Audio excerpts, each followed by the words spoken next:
నమస్కారం. ఆయుష్మాన్ భవ కార్యక్రమానికి స్వాగతం. ఈ రోజు ఆయుష్మాన్ భవ కార్యక్రమంలో గ్యాంగ్లియన్ సిస్ట్ అంటే ఏంటి, కారణాలు ఏ విధంగా ఉంటాయి, వీటి లక్షణాలు ఏ విధంగా ఉంటాయి, ఈ సమస్యకు ఫిజియోథెరపీ ద్వారా ట్రీట్మెంట్ ఏ విధంగా చేస్తారు, ఈ అంశాలకు సంబంధించి పూర్తి సమాచారాన్ని మనకి అందించడానికి ప్రముఖ ఫిజియోథెరపిస్ట్ డాక్టర్ సూర్యసాయి అఖిల్ గారు మనతో పాటు స్టూడియోలో సిద్ధంగా ఉన్నారు. వారిని అడిగి మరిన్ని విషయాలు తెలుసుకుందాం. అదేవిధంగా డాక్టర్ గారితో మీరు మాట్లాడాలి అనుకుంటే స్క్రీన్ మీద స్క్రోల్ అవుతున్న నెంబర్కి కాల్ చేసి మాట్లాడగలరు. డాక్టర్ గారు నమస్కారం అండి. ఆయుష్మాన్ భవ కార్యక్రమానికి స్వాగతం.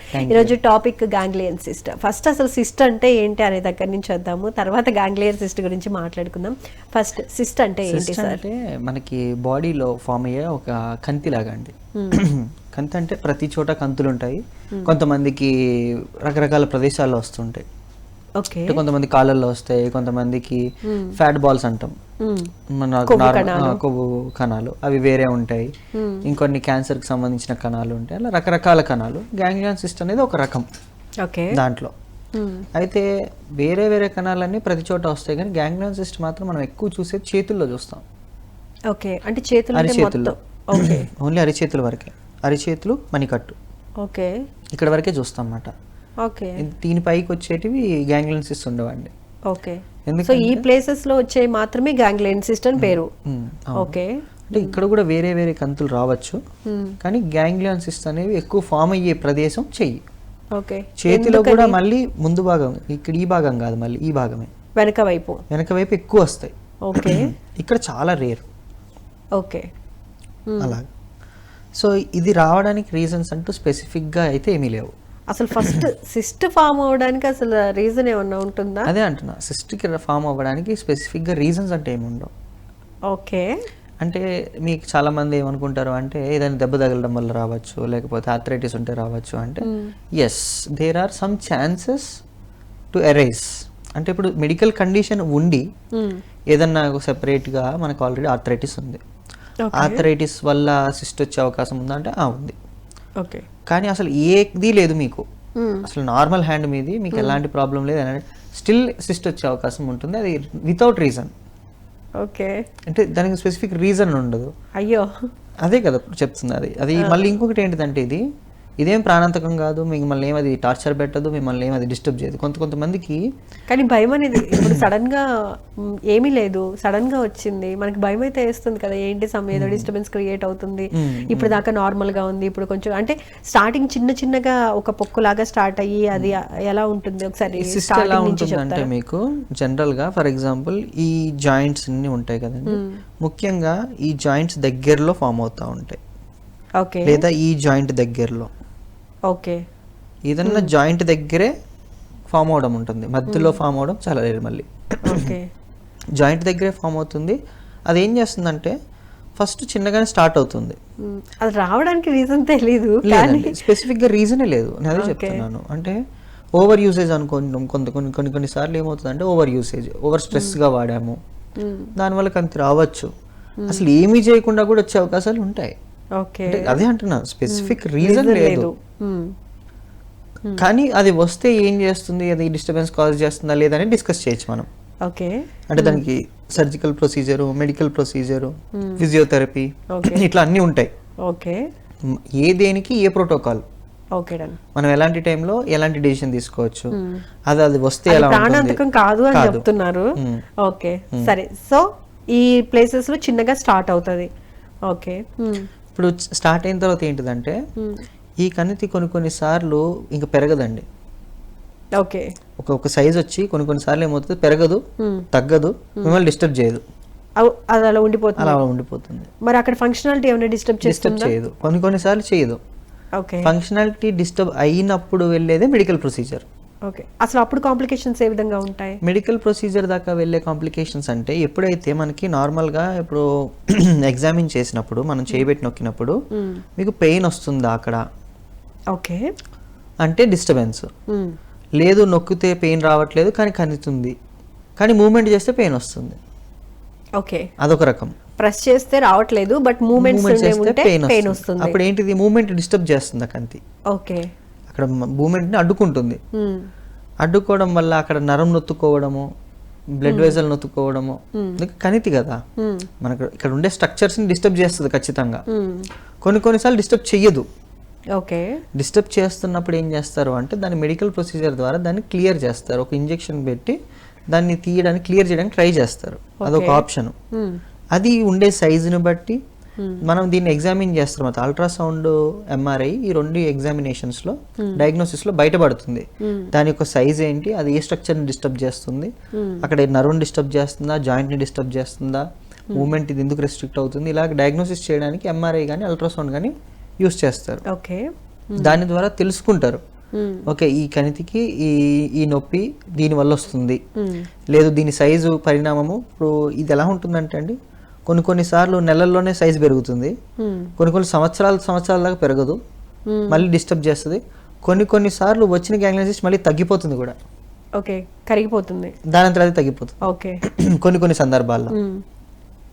అయితే ఈ మెడికల్ ప్రొసీజర్ ఎప్పుడు వాడతారు అంటే when it is causing pain, me daily life activities మీరు చేయలేకపోతున్నారు, మిమ్మల్ని డిస్టర్బ్ చేస్తుంది. కొంతమంది ఉంటారు కాస్మెటిక్ గా ఆలోచిస్తారు, అంటే నాకు కనబడుతుంది, ఇబ్బందిగా ఉంది చూడడానికి అని కాస్మెటిక్ గా దే ఫీల్ అన్కంఫర్టబుల్. ఇంకా వాళ్ళు ఏం చేస్తారంటే ప్రెజర్ చేస్తారు, మాకు ఇది వద్దండి, మాకు ఎట్టి పరిస్థితుల్లో we want to get rid of this అని. డాక్టర్స్ విల్ ఎడ్యుకేట్, స్కార్ ఉంటుంది మరి అదంతా ఓకేనా అది ఇది అని అడుగుతారు. ఇఫ్ అది రిమూవ్ చేయాలన్నప్పుడు స్కార్ ఉంటుంది. కొంతమంది యాక్సెప్ట్ చేస్తారు, కొంతమంది యాక్సెప్ట్ చేయరు. It depends on the individual priority. So ఇది దీంతో పాటు ఇంకొకటి ఏంటిది అంటే ఫిజియోథెరపీ టైంలో ఇప్పుడు ఇది జాయింట్ పెయిన్ లేదు ఏం లేదు, కానీ జాయింట్ డిస్టర్బ్ చేస్తుంది పెయిన్ వల్ల అన్నప్పుడు పెయిన్ మేనేజ్మెంట్ మేము స్టార్ట్ చేస్తాం. వాళ్ళు మెడికేషన్ ఇస్తారు, డాక్టర్స్ మెడికేషన్ ఇస్తారు, మేము పెయిన్ మేనేజ్మెంట్ స్టార్ట్ చేస్తాం. ఏదైతే ఈ పెయిన్ ఉందో ఈ పెయిన్ తగ్గించడానికి దీనికి కావాల్సిన మిషనరీ అనేది మనం చేస్తాం అన్నమాట. అంటే ఐఎఫ్టి కానీ లేకపోతే దీనికి సంబంధించిన స్టిమ్యులేషన్ టెన్స్ అని స్టిమ్యులేషన్ పెట్టి అక్కడ ఏదైనా నర్వ్కి సంబంధించిన బ్లాకేజ్ ఉంటే దాన్ని కొంచెం నర్వ్ స్టిమ్యులేట్ చేసి కొంచెం దాని యొక్క సెన్సేషన్స్ కోల్పోకుండా ప్రివెంట్ చేస్తుంటాం అన్నమాట. కాంప్లికేషన్స్ ప్రివెంట్ చేస్తుంటాం. సర్జరీ అయిపోయింది, ఒకవేళ సర్జికల్గా క్లియర్ అయిపోయింది, సర్జికల్గా క్లియర్ అయినప్పుడు కొంతవరకు ఆ ముందు ఇప్పుడు ఎగ్జాంపుల్ ఈ మూమెంట్ చేయలేకపోయారు సిస్ట్ ఉన్నప్పుడు, అప్పుడు ఏమవుతుంది కొంతవరకు రెస్ట్రిక్షన్ ఫామ్ అవుతుంది. అప్పుడు ఏం చేస్తామంటే ఒక 4-5 days 1 week post operative movements అన్ని ఫ్రీ చేసేసి ఆ మూమెంట్కి స్ట్రెంగ్త్ ఎక్సర్సైజెస్ అన్ని నేర్పించేసి పంపించేస్తాం అన్నమాట. సో బిఫోర్ అయినా ఆఫ్టర్ అయినా ఈ రకంగా physiotherapy. But coming to medical it depends on the cyst and patient complaints. Pain ఉండాలి, పెయిన్తో పాటు రెస్ట్రిక్షన్ ఉండాలి, లేదా ఇబ్బందులు ఉండాలి. ఇలా ఏమన్నా ఉంటేనే they will go with the medical. Medical లేదు, వాళ్ళకి ఏ ప్రాబ్లం లేదు, జస్ట్ సిస్ట్ ఉంది కానీ పెయిన్ లేదు ఏం లేదు, అదేం మిమ్మల్ని హాని చేయదు, ఎందుకంటే అదేం క్యాన్సర్ది కాదు, ఏది కాదు. ఏదైనా ఒక చిన్న సిస్ట్ కనిపించగానే పెయిన్ లేకుండా నార్మల్గా ఉంది అనగానే చాలా మంది ఆలోచిస్తారు క్యాన్సర్ కణాలకు కూడా అంత పెయిన్ ఉండదు కదా సిస్ట్ ఫామ్ అయినప్పుడు. సో దానికి దీనికి ఏంటి డిఫరెన్స్, ఎలా తెలుసుకుంటారు జనరల్గా? అంటే అదే చెప్తున్నాను, క్యాన్సర్ అనేది హ్యాండ్కి రాదండి, అది ఆర్గాన్స్కి వస్తుంది లేదా బోన్స్కి వస్తుంది. అంటే బోన్ ట్యూమర్ అంటాం మనం. బోన్ ట్యూమర్ అనేది ఏంటి, ఇప్పుడు ఇది బోను, ఇప్పుడు ఎగ్జాంపుల్ ఇదే జాయింట్ అనుకుందాం. ఈ జాయింటే ఎంత లావుగా ఉబ్బుతుంది, పెరుగుతుంది సైజు. మనకి కొంచెం పెరగగానే వీళ్ళు ఎగ్జామిన్ చేస్తాం కదా, ఫస్ట్ ఎంఆర్ఐ ఎక్స్రేకి వెళ్తున్నాం. ఎంఆర్ఐ ఎక్స్రేలో అది సిస్టా నాన్ క్యాన్సరస్ అనేది అర్థమైపోతుంది మనకి. ఒకవేళ అది క్యాన్సర్ రిలేటెడ్ అనుకోండి, బోన్లో చేంజెస్ కనబడతాయి మనకు.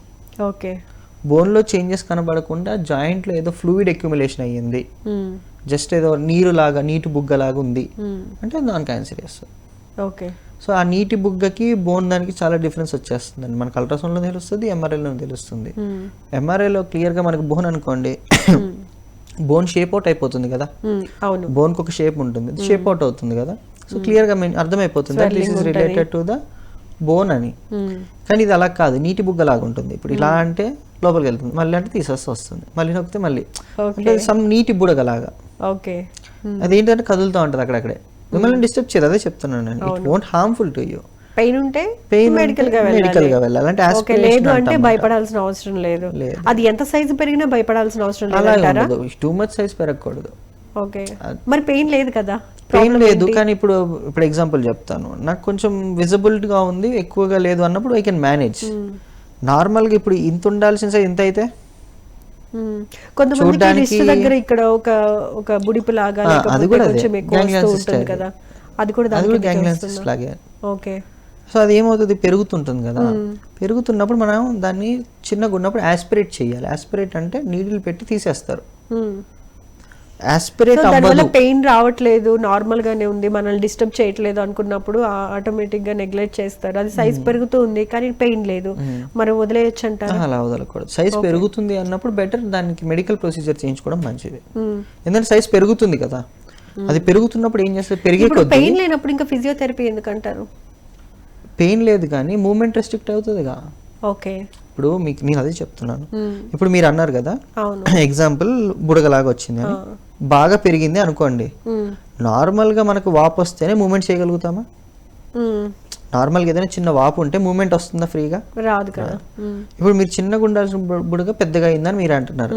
ఇప్పుడు పెద్దగా అయిన తర్వాత మూమెంట్ చేయగలుగుతారా? ఇలా వస్తుందా, ఈ మూమెంట్ వస్తుందా? ఓకే. ఈ మూమెంట్ రాదు కదా. ఇక్కడ ఇంత బొడుపుగా అడ్డగా ఉన్నప్పుడు ఈ మూమెంట్ వస్తుందా? రాదు. రాకుండా మూమెంట్ అంతా రెస్ట్రిక్ట్ అయిపోతుంది కదా. ఓకే. కాబట్టి దానికి మెడికల్ ప్రొసీజర్ అవసరం. ఓకే. కానీ ఫిజియోథెరపీ ఏంటిది అంటే, ఇప్పుడు దీని కాంప్లికేషన్స్ ఉంటాయి కదా, వాళ్ళు క్లియర్ చేసిన తర్వాత మరి ఇది వెనక్కి రావాలి, మళ్ళీ దీంట్లో ఒక స్ట్రెంగ్త్ రావాలి, ఎందుకంటే ఈ కండరాలన్నీ బలహీనపడి ఉంటాయి. ఈ మూమెంట్ రావాలంటే ఈ కండక్ట్ ట్రైనింగ్ కావాలి. ఈ కండక్ట్ ట్రైనింగ్ కావాలి అంటే ఫిజియోథెరపిస్ట్లు ఏం చేస్తారు, దానికి సంబంధించిన వ్యాయామాలు వాళ్ళకి నేర్పిస్తారు. నేర్పించి అక్కడ స్టిమ్యులేషన్ పెట్టి కొంత మజిల్స్ని ముందే కొంచెం బ్లడ్ సర్క్యులేషన్ ఇంప్రూవ్ అయ్యి అది తొందరగా కొంచెం రికవర్ అయ్యేలాగా, దాంట్లో స్ట్రెంగ్త్ కొంచెం త్వరగా వచ్చేలాగా చేసి ట్రైనింగ్ ఇస్తారు. ట్రైనింగ్ ఇవ్వడం ద్వారా ఏమవుతుంది, మూమెంట్ అనేది త్వరగా రికవర్ అవుతుంది.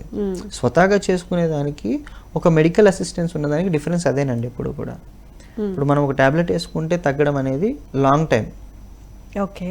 అంతే కదండి. ఇప్పుడు ఈరోజు ఫీవర్ వచ్చింది, ఈరోజు టాబ్లెట్ వేసుకోకుండా స్వతహాగా తగ్గాలి అనుకోండి, 4-5 days 1 week టైం పడుతుంది, బియాండ్ దట్టే అవుతుంది. అదే ఒక టాబ్లెట్ వేసుకున్నాం ఫీవర్ రాగానే 1-2 daysలోనే మీకు సిమ్టమ్స్ అనేవి సబ్సైడ్ అవ్వడం స్టార్ట్ అవుతుంది.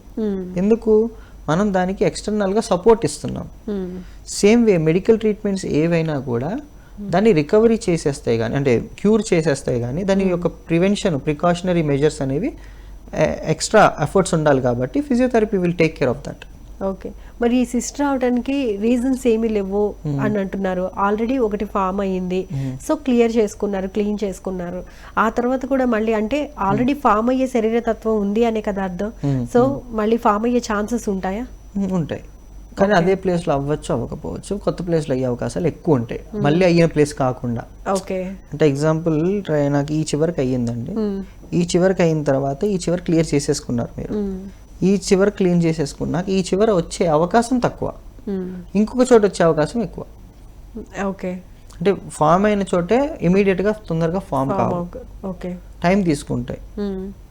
మేబీ అక్కడ రావచ్చు, రాకపోవచ్చు, కానీ కొత్త ప్లేస్లో వచ్చే అవకాశం అయితే ఉంటుంది మీకు. ఎప్పుడు అప్పుడు ఏమన్నా లక్షణాలు కనిపించే ఛాన్స్ సేమ్ ఇదే ప్రోటోకాల్ ఉంటుందండి. అంటే మనం డిస్కస్ చేసిందే ఉంటుంది. ఎందుకంటే యాక్చువల్గా సిస్ట్ అనగానే చాలా మంది అపోహ ఏముంటుంది అంటే, ఏదేదో బుడుపులాగా రాగానే నాకు ఇక్కడ ఏదో నరం నొత్తుకుపోయింది, లేకపోతే అక్కడ ఏదో బ్లడ్ వెజల్ ఇట్లా ఆగిపోయి అక్కడక్కడే నీరు కింద చేరిపోయింది, లేదంటే అక్కడక్కడే రక్తం గూడు కట్టేస్తుందేమో, ఇంక రకరకాల అపోహలు వీళ్ళకి.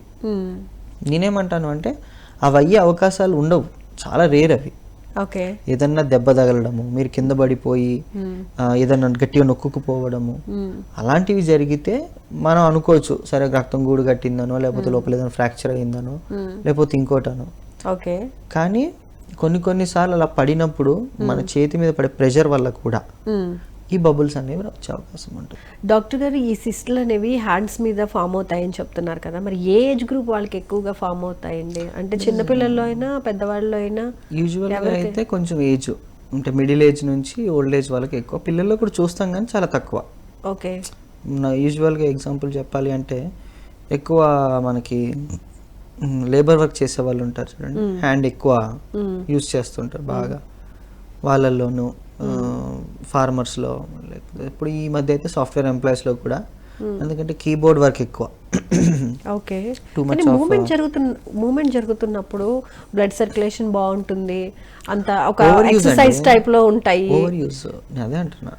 అది మీరు అన్నది 100% నేను యాక్సెప్ట్ చేసేదే. ఇప్పుడు నేను కదలికలు లేని ప్లేసుల్లో ఏదో సిస్ట్ ఫామ్ అయింది లేకపోతే ఇలా బబుల్స్ ఫామ్ అయ్యాయి అంటే ఓకే, బట్ కానీ ఇక్కడి నుంచి ఇక్కడికి అంటే గంగ్లియన్ సిస్ట్ కావు తొందరగా, కదలిక ఓవర్ గా ఉన్న చోట అవుతాయి. ఓకే, ఓవర్ గా అంటే నేను అదే అన్నాను. ఇప్పుడు ఎగ్జాంపుల్ నేను ఒక రోజుకి మనం 8 hours వర్క్ చేయగలుగుతాం అనేది కామన్. నేను బలవంతంగా 10 hours చేస్తున్నాను. ఒక రోజు 2 రోజులకి ఏం కాదు, బట్ నేను ఇదే పనిగా ఒక ఎడిక్షన్ లాగా కొంతమంది ఎగ్జాంపుల్ చెప్తాను మీకు. ఈ బొట్టన వేలు మనం యూజువల్గా టైపింగ్కి వాడతాం, ఫోన్కి లేదా స్క్రోలింగ్కి వాడతాం. ఫర్ ఎగ్జాంపుల్ నేను ఒక గేమర్ అనుకుందాం, phone gamer or TV gamer. నేను ఎక్కువ థంబ్స్ వాడి వాడి వాడి వాడి వాడి వాడి ఇప్పుడు ఏమవుతుంది, నేను ఎడిక్షన్లో ఉన్నా. ఎడిక్షన్లో ఉన్నప్పుడు నేను ఎంత వాడుతున్నా అనేది ఒక లిమిట్ ఉంటుందా? నాకు ఉండదు కదా. There is no limit because I mean addiction. ఒక గేమర్ అన్నప్పుడు గేమ్ కు ఒక ఎడిక్టెడ్ ఉంటాము. ఎంత వాడుతున్నాం ఒక లిమిట్ ఉండదు. పొద్దున్నే మొదలు పెడితే పట్టించుకోరు. ఏమైనా పెయిన్ వస్తే ఇట్లా 2 సార్లు అనుకుని మళ్ళీ ఆడదాం స్టార్ట్ అవుతుంది. ఎప్పుడైతే ఇప్పుడు నేను ఓవర్ యూజ్ చేస్తున్నానో నాకు డిక్వెరెన్స్ అనే కండిషన్ వచ్చేస్తుంది. ఓకే, డిక్వెరెన్స్ అంటే మనకు థంబ్ అనేది మూవ్మెంట్ రాదు, ఇట్లా వెనక్కి. ఒకవేళ వచ్చిన బాగా పెయిన్ గా ఉంటదేమో, సివియర్ పెయిన్ ఉంటుంది. ఓకే, సిమ్టమ్స్ తెలుస్తాయి ఇనిషియల్ గా, బట్ ఇప్పుడైతే మనకి ఈ ఎడిక్షన్ లో ఉంటామో మనకు తెలియదు కదా. సో ఏమవుతుంది, ఈ మూమెంట్ అనేది పెయిన్ఫుల్ అవ్వడం స్టార్ట్ అవుతుంది. అది గ్రాడ్యువల్ గా ఏమవుతుంది అంటే ఈ థంబ్ అనేది అసలు ఇలా అనలేము ఇంకా. ఓకే, ఈ మూమెంట్ అనేది మొత్తం పోతుంది. సో అంత సివియర్ స్టేజ్కి వెళ్తుంది. సో ఇది coming to the one particular thing. కానీ ఇప్పుడు సిస్ట్కి నేనేమంటున్నాను, స్పెసిఫిక్గా రీజన్స్ లేవు. అవును, ఒకవేళ రీజన్ వెతుక్కోవాలి అనుకుంటే మనం ఇట్లా ఓవర్ యూజేజ్ ఉన్నప్పుడు, ఎందుకంటే ఇప్పుడు టైపింగ్ ఉందండి, అవును, నేను ఒక 1-2 hours టైప్ చేస్తున్నాను ఫైన్, 3-4 hours టైప్ చేస్తున్నాను ఫైన్, ఎంత రెస్ట్ మధ్యలో ఉంది? అక్కడ ఉన్న మజిల్స్ వీక్ అవుతాయి, నర్వ్స్ వీక్ అవుతాయి. వీక్ అవ్వవు, స్ట్రెంగ్తే ఉంటాయి. బట్ ఏమవుతుంది అంటే ఇప్పుడు చూడండి, ఇప్పుడు నేను తగ్గుతుంది కదా, ఇప్పుడు నేను కదిలిస్తా ఉన్నా, ఇప్పుడు నేను ఇలా కదిలించడము కొద్దిసేపు వరకు బాగానే ఉంటుంది నాకు. ఇలా గంట సేపు నేను కదిలిస్తూ ఉంటే పెయిన్ స్టార్ట్, కొంచెం నాకు స్ట్రెస్ అనిపిస్తుంది కదా.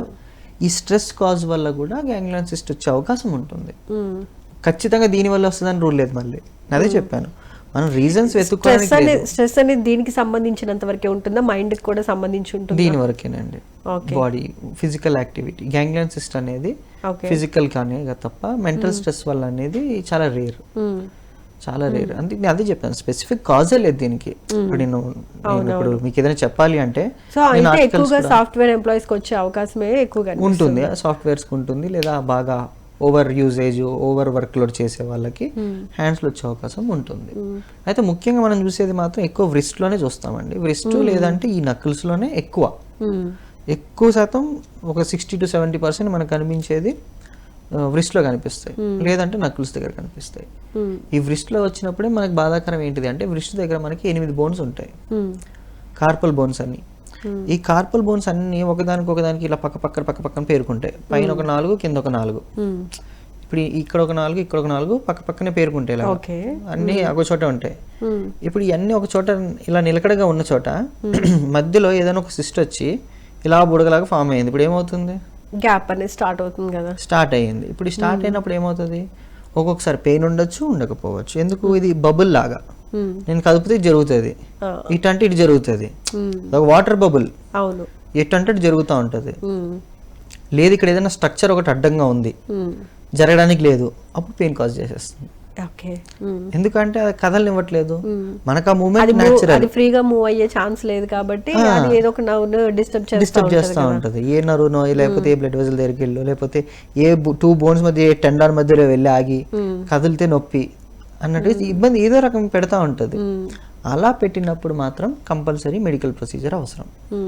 ఓకే, అంటే చిన్నగా ఉంటే కూడా డాక్టర్సే చెప్తారు యూజువల్గా. ఇప్పుడు నాకు హ్యాండ్ సర్జన్ ఉన్నారు ఒక ఆయన ఏం చెప్తారంటే, చిన్నగా ఉంది, డిస్టర్బ్ చేయట్లేదు అంటే వద్దనే అంటారు ఆయన surgery. He will not recommend surgery.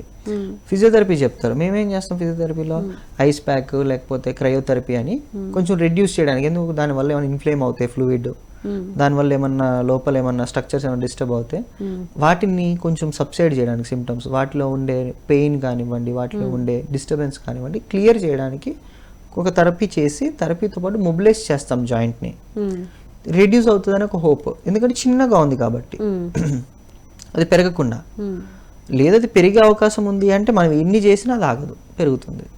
Okay. So దాని ప్రాసెస్ అండి, దాని ప్రొసీజర్ అది. అంటే అది రావడము, అదే డిసైడ్ అవుతుంది అది వెళ్ళిపోవాలా వద్దా, అదే డిసైడ్ అవుతుంది అది మెడికల్ ప్రొసీజర్ దగ్గరికి వెళ్ళాలా వద్దా. అంటే అంతే. కానీ మనం ఏం చేస్తామంటే we are just trying to prevent it further complications, దానివల్ల కాంప్లికేషన్స్ రాకుండా. దానివల్ల చేయాలంటే ఫిజియోథెరపీ ఒకటేనా మార్గం? మెడికల్ ప్రొసీజర్ మేడం, రెండు మెడికల్ ఉండాలి లేదా ఫిజియోథెరపీ.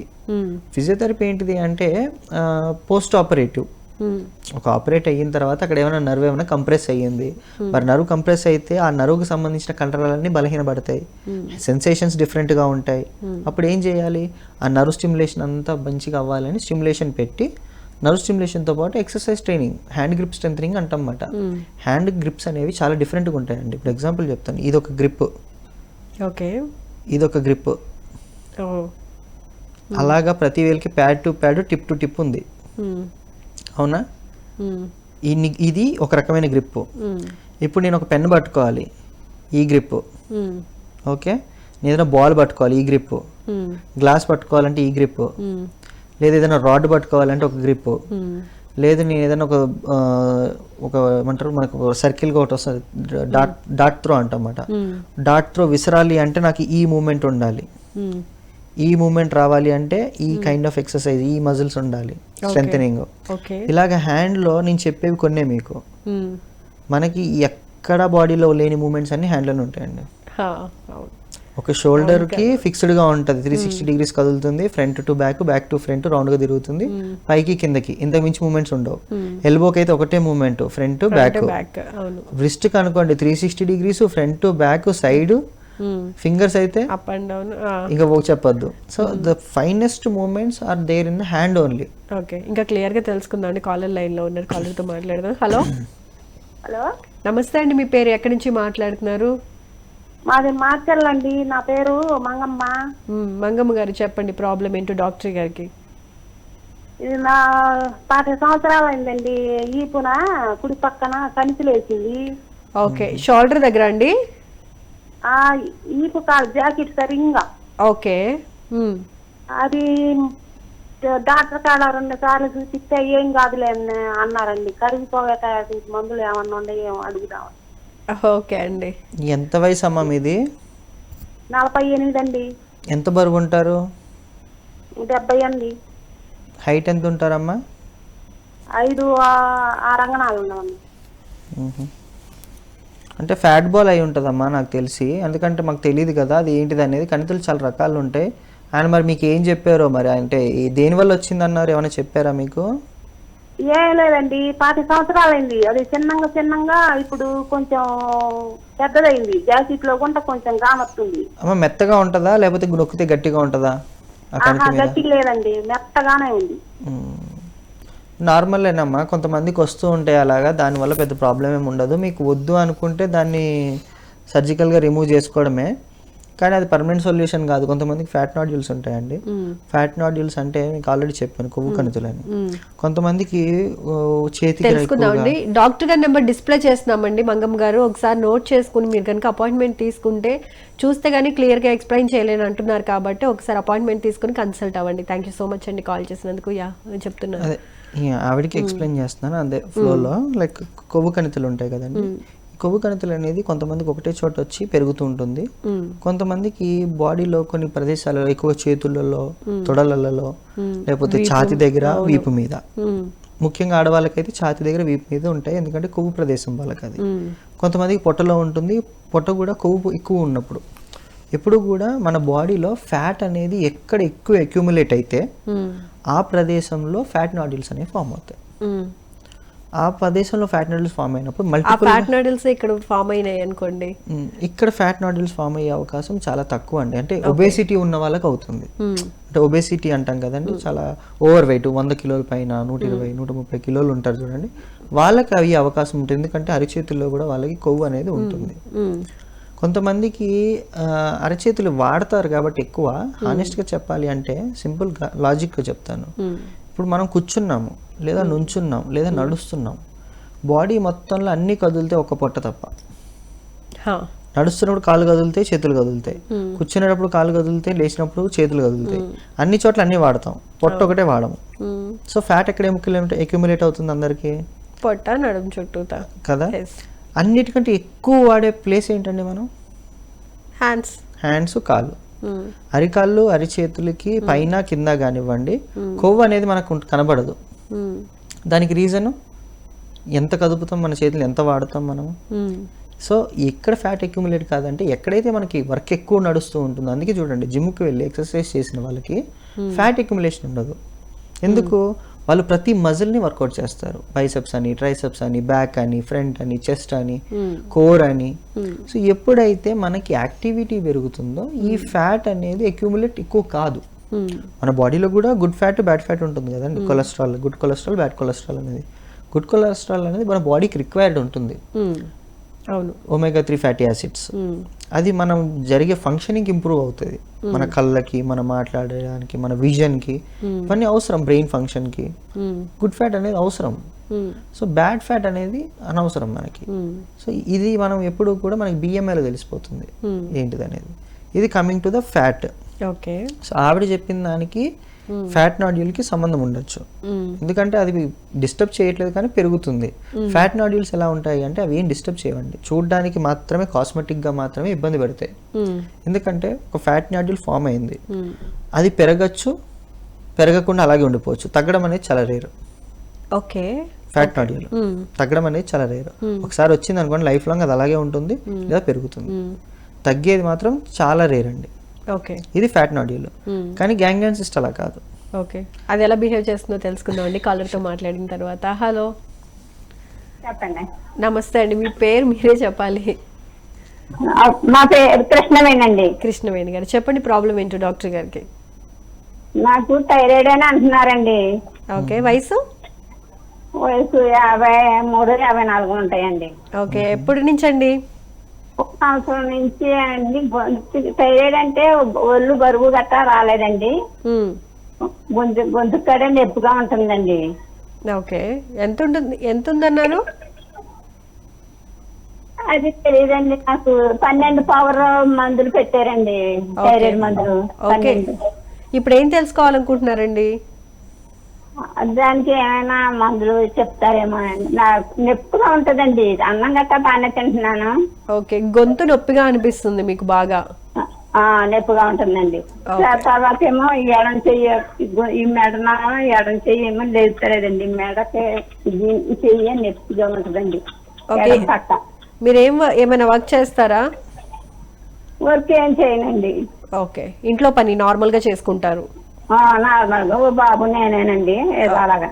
ఓకే అండి, చూద్దాం డాక్టర్ గారు ఏం చెప్తారు. మాట్లాడండి డాక్టర్ గారు. అమ్మా, మీకు గొంతు దగ్గర నొప్పి అంటున్నారు కదా, ఈ మెడ కింద భాగం ఏమన్నా వాచినట్టుంటాయా ఏదన్నా? కొద్దిగా సూది పరీక్ష చేశారండి, కొంచెం వాపు పర్వాలేదని అంటున్నారండి. చాలా మంది డాక్టర్ల దగ్గర తీరించుకున్నానండి. కాకపోతే కొంచెం నొప్పిగా ఉంటుందని నాకు. చల్లటి పదార్థాలు ఏమైనా తింటుంటే ఏమన్నా మీకు తేడా ఉండడం? అసలు తినేతనమండి. తర్వాత డాక్టర్ గారు తినవద్దు అని కూడా అన్నారండి. అసలు చల్లటది అన్నది మేము, మాకు ఫ్రిడ్జ్ కూడా లేదండి, చల్లట అన్నది వాడమండి అట్లా. టాన్సిల్స్ అది థైరాయిడ్తో పాటు అమ్మకి టాన్సిల్స్ కూడా ఉన్నట్టున్నాయి. టాన్సిల్స్ అంటే మనకి ఇక్కడ కంతుల్లాగా ఫామ్ అవుతాయి అన్నమాట. సో చల్లవి తీసుకోవద్దని డాక్టర్ గారు చెప్పారు. అండ్ ప్రొసీజర్ ఏదో చేశారు, కామన్ అన్నారు కాబట్టి టైం తీసుకుంటుంది అది. ఫస్ట్ ఆఫ్ ఆల్ అమ్మ, వాళ్ళు ఇచ్చిన మెడిసిన్ కంటిన్యూ చేయండి, దాంతోపాటు వాళ్ళు చెప్పిన ప్రికాషన్స్ కంటిన్యూ చేయండి.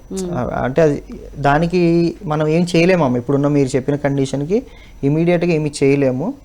అది కొంచెం అలాగే ఇబ్బంది పెడుతుంటుంది మిమ్మల్ని, కానీ దాన్ని మీరు క్యారీ ఫార్వర్డ్ చేయండి. చేస్తూ మిమ్మల్ని మీరు కంట్రోల్ చేసుకోండి, ఫుడ్ పరంగా, ఎక్సర్సైజ్ పరంగా. అంటే 50 ఏళ్ళు కాబట్టి, సో ఆ ఏజ్లో మనము ఫాస్ట్ రికవరీ చూడలేము. ప్లస్ ఆవిడకి షుగర్, బీపీ ఇలా ఏమైనా ఉన్నాయో లేదో తెలియదు. షుగర్, బీపీ ఉంటే రికవరీ స్లో ఉంటుంది. థైరాయిడ్ ఉంటే థైరాయిడ్ కూడా స్లో రికవరీయే. సో ఇప్పుడు ఆవిడ టాన్సిల్స్ ఉన్నట్టున్నాయి కాబట్టి ఇవన్నీ కంట్రోల్కి రావాలి అంటే థైరాయిడ్తో పాటు it will take some time. కాబట్టి మీరు ఓపిక్గా మెడిసిన్ వాడుతూ కొంచెం రిలాక్స్గా ఉండండి అమ్మ, అదే తగ్గుతుంది. కొంచెం టైం తీసుకుంటుంది, సంవత్సరం అయింది అంటున్నారు కాబట్టి ఇంకొక సంవత్సరం 2 సంవత్సరాలు ఓపిక పట్టండి, మెడిసిన్ వాడుతూ జాగ్రత్తగా ఉండండి. తినే ఫుడ్ విషయంలో కూడా కొంచెం జాగ్రత్తలు తీసుకుంటే ఆ గొంతు పెయిన్ అనేది తక్కువగా ఉంటుంది. రైట్ డాక్టర్ గారు, ఇప్పుడు కొవ్వు గడ్డలకి ఇప్పుడు గ్యాంగ్లియన్ సిస్ట్ కి ఏంటి డిఫరెన్స్ అని చెప్తున్నారు కదా? అదే ఇప్పుడు మనకి ఫ్యాట్ నాడ్యూల్స్ అర్థమైపోయింది కాబట్టి కమింగ్ టు ఈ సిస్ట్ అనుకోండి, ఇప్పుడు నేను ఏమన్నాను, దానికైతే అది పెరుగుతుంది లేదా అలాగే ఉంటుంది, అది కాస్మెటిక్, ఇంకా దాంట్లో ఇంకా డిస్టర్బ్ ఏమి ఉండదు మీకు, అది ఎక్కడ మిమ్మల్ని ఏ ఇబ్బంది పెట్టదు, అది ఏ నర్వుకి వెళ్ళి తగలడము, నర్వుని గుచ్చడం అది ఏమి చేయవు ఫ్యాట్ నాడ్యూల్స్ అనేటివి. ఫ్యాట్ నాడ్యూల్ జాయింట్లో వస్తే వేరు, మళ్ళీ అంటే ఈ ఎల్బోలోనే ఎక్కడో వస్తే నరం ఏమైనా నొత్తుకోవచ్చు, కానీ ఇట్లా ఓపెన్ ప్లేసెస్లో వస్తే మాత్రం మీకు అసలు దాన్ని పట్టించుకోవాల్సిన అవసరమే లేదు. దాన్ని ఒకవేళ నిజంగా చేయించుకోవాలంటే కాస్మెటిక్ గానే చేయించుకోవాలి. అది క్యాన్సర్ గా కన్వర్ట్ అయ్యే ఛాన్సెస్ అసలు ఏమీ లేవు, భయపడాల్సిన అవసరమే లేదు. డాక్టర్ గారు డిఫరెన్సెస్ చెప్తున్నారు కదా, ఒకసారి చెప్పండి. అదే ఇప్పుడు ఫ్యాట్ నాడ్యూల్స్ అయితే మనకి అనుకున్నట్టుగానే ఫ్యాట్ నాడ్యూల్స్లో ఆల్రెడీ ఎక్స్ప్లెయిన్ చేసినట్టు దానికి నర్వ్ కానీ లేకపోతే బ్లడ్ వెజల్స్ డిస్టర్బ్ అవ్వడం కానీ ఇలాగేమీ ఉండదు. బట్ గ్యాంగ్లియన్ సిస్ట్ ఏంటిది అంటే ఈ కైండ్ ఆఫ్ బిహేవియర్లోనే ఉంటుంది. అంటే అది ఎందుకు వస్తుందో వస్తుంది, it may cause you disturbance or it may not cause you the disturbance. దాని సైజ్ ఇంక్రీజ్ అయితేనే ప్రాబ్లం, డిక్రీజ్ అయితే నో ప్రాబ్లం. లేదా కాన్స్టెంట్గా కలిసిపోయే ఛాన్స్ కూడా ఉంటుంది. Over the period we don't know, time will decide అండి, టైం డిసైడ్ చేస్తుంది. బాబోతే మనకి ఏంటిది అంటే తగ్గడానికి కొన్నిసార్లు మెడికల్ ఆస్పిరేషన్ కూడా ఇస్తారు inside the joint, steroid shot లాగా, so that it will reduce that symptoms అన్ని రెడ్యూస్ అయిపోయి నార్మల్గా అయ్యే అవకాశం ఉంటున్నట్టు.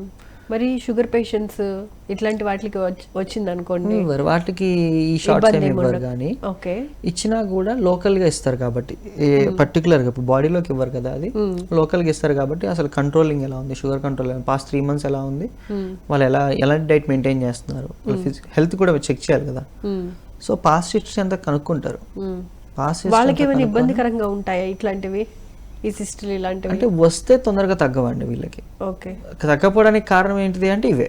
ఇప్పుడు మనం ఫస్ట్ లో ఒక ఎపిసోడ్ స్టార్టింగ్ లో అనుకున్నాం కదా, ఆర్థరైటిస్, కొన్ని కండిషన్స్ ఆల్రెడీ ఎగ్జిస్టింగ్ ఉండి ఆ ఎగ్జిస్టింగ్ వల్ల వచ్చే అవకాశాలు ఉంటాయి, ఎందుకంటే ఎగ్జిస్టింగ్ ఉంది కాబట్టి. ఇప్పుడు వచ్చిన తర్వాత మన బాడీలో ఏమన్నా షుగర్ కానీ లేకపోతే బీపీ కానీ థైరాయిడ్ కానీ కంట్రోల్లో ఉండట్లేదు, ఫ్లక్చువేషన్లో ఉంటుంది లేదా హైలో ఉంటుంది అన్నప్పుడు ఇది తగ్గే అవకాశం కూడా చాలా రేరు. ఎందుకంటే మనం దానికి ఆస్కారం ఇవ్వాలి కదా, బాడీకి సెల్ఫ్ హీలింగ్ మెకానిజం ఉంటుందండి. ఇప్పుడు నేను ఆల్రెడీ మనం చాలా ఎపిసోడ్లో మాట్లాడుకున్నాము, మనం తీసుకునే టాబ్లెట్స్ మన సిమ్టమ్స్ని ఆపుతాయి, హీలింగ్ చేయవు, హీలింగ్ బాడీ చేస్తుంది. సేమ్ వే ఇప్పుడు సిస్ట్ అయినా కూడా ఏదైనా కూడా బాడీని హీల్ చేయాలి. హీల్ చేయాలి అంటే మనం ఎక్స్టర్నల్గా దానికి సపోర్ట్ చేయాలి. ఎక్స్టర్నల్గా సపోర్ట్ ఏంటి, మనం తీసుకునే ఫుడ్, డైట్, షుగర్ ఉంటే షుగర్ పరంగానో, బీపీ ఉంటే బీపీ పరంగానో అన్ని కంట్రోల్లో పెట్టుకుంటే ఇట్ మే సబ్సైడ్. కంట్రోల్లో పెట్టుకునే సబ్సైడ్ కావట్లేదు అంటే అట్లీస్ట్ నీ హెల్త్ అయితే నువ్వు ప్రాపర్గా చూసుకుంటున్నావు కదా. మనం ఎప్పుడు ఇలాగ ఆలోచించకూడదు, అన్ని కంట్రోల్లో పెట్టి నీకు తగ్గట్లేదు, కంట్రోల్లో పెట్టుకుని లాభము అంటే ఇది కాకుండా వేరే కాంప్లికేషన్స్ వస్తాయి, ఒకదానికి పోయి ఇంకొకటి వస్తుంది కదా. సో మనం ఎప్పుడు కూడా మన హెల్త్ని మనం కాన్షియస్గా పెట్టుకొని మనం అన్ని కంట్రోల్లో పెట్టుకుంటే డెఫినెట్లీ ఇది సబ్సైడ్ అయ్యే అవకాశం ఉంది, ఛాన్సెస్ ఉన్నాయి. అవ్వట్లేదు కానీ డ్యామేజ్ అయితే చేయదు కదా, ఫర్దర్గా ఇంప్రూవ్ అయిపోయి జాయింట్ని డిస్టర్బ్ చేయడమో, నర్వ్ని డిస్టర్బ్ చేయడమో, అక్కడ ఏదో కంప్రెషన్ చేయడమో ఇలాంటివి చేయదు కదా. సో అలాగే ఎప్పుడు కూడా సిస్ట్లో మనం బాగా గుర్తుపెట్టుకోవాల్సిన 3 పాయింట్లు ఏంటంటే అండి, అది పెరిగి జాయింట్ని డిస్టర్బ్ చేస్తుంది, మూమెంట్ని డిస్టర్బ్ చేస్తుంది, పెయిన్ కాజ్ చేస్తుంది. ఈ 3 పాయింట్లు, జాయింట్ డిస్టర్బెన్సెస్ అయినా, మూమెంట్ డిస్టర్బ్ అయినా, పెయిన్ అయినా, ఈ 3 రకాలుగా ఉన్నా, 2 ఉన్నా, 1 ఉన్నా కూడా you can consult a doctor. అయ్యి అసలు దీనికి సొల్యూషన్ ఏంటి, ఇది ఇలా ఉంటే ఓకేనా, లేదు ఇది ఏమైనా పెరిగే అవకాశం ఉందా అంటే టైం. మళ్ళీ ఇప్పుడు మనం ఈరోజు ఎగ్జామిన్ చేసాము, ఒక 3 months 6 months, ఎందుకంటే ఈ 3 months 6 months అది పెరుగుతుందంటే వాళ్ళకి అర్థమైపోతుంది ఇది పెరుగుతుంది అని. పెరుగుతుంది అన్నప్పుడు డాక్టర్ కన్సల్ట్ అయితే దాన్ని మెడికల్గా రిజాల్వ్ చేస్తాం. లేదు మెడికల్గా లేదు అన్నప్పుడు దెన్ వాళ్ళు ఏం చేస్తారంటే సరే ఫిజియోథెరపీకి ఒకసారి ట్రై చేద్దాము, అదేమైనా సబ్సైడ్ అవుతుందేమో అన్నప్పుడు మనం ఏం చేస్తాం, క్రయోథెరపీ ద్వారా, మొబిలైజేషన్స్ ద్వారా అదేమన్నా తగ్గుతుందేమో ఒక ప్రయత్నం చేస్తాం. అది ఏ సైజులో ఉన్నా చేయించుకోవాలంటారా లేకపోతే చిన్న సైజు ఉన్నప్పుడే చేస్తామండి. అవునా? పెద్దగా అయినప్పుడు కూడా అది ఏ కైండ్ ఆఫ్ డిస్టర్బెన్సెస్ ఇస్తుంది అంటే ఎప్పుడు కూడా సిమ్టమ్స్ మీద ట్రీట్మెంట్ అండి. ఇప్పుడు మీకు ఏ సిమ్టమ్స్ లేవు, అవును, పెయిన్ లేదు, మజిల్ ని డిస్టర్బ్ చేయట్లేదు, నర్వ్ని కంప్రెస్ చేయట్లేదు, నార్మల్ గా ఉంది, ఇంత సైజులోనే ఉంది, అవసరం లేదు ఫిజియోథెరపీ కూడా అవసరం లేదు. అది ఎన్ని ఇయర్స్ అయినా సరే, కలవట్లేదు స్కిన్ లో, అవసరం లేదు. అది ఉంటుంది అంతే, అది కాస్మెటిక్ గా మిమ్మల్ని డిస్టర్బ్ చేస్తుంది అంతే తప్ప దానివల్ల ఫిజియోథెరపీ వల్ల ఉపయోగం ఉండదు, మెడికల్ గా ఉపయోగం ఉండదు. ఓకే, అని అదే అంటున్నాను, సిమ్టమ్స్ ని బట్టి ట్రీట్మెంట్. మీకు సిమ్టమ్స్ ఉంటేనే డాక్టర్, ఓకే సిమ్టమ్స్ లేవు బట్ సైజ్ పెరుగుతుంది, దెన్ అగైన్ ఏ ప్రాబ్లం. ఓకే, సో పెయిన్ లేదు, ఏం డిస్టర్బెన్స్ క్రియేట్ చేయట్లేదు, బట్ సైజ్ పెరుగుతుందంటే కూడా ఆలోచించాలి.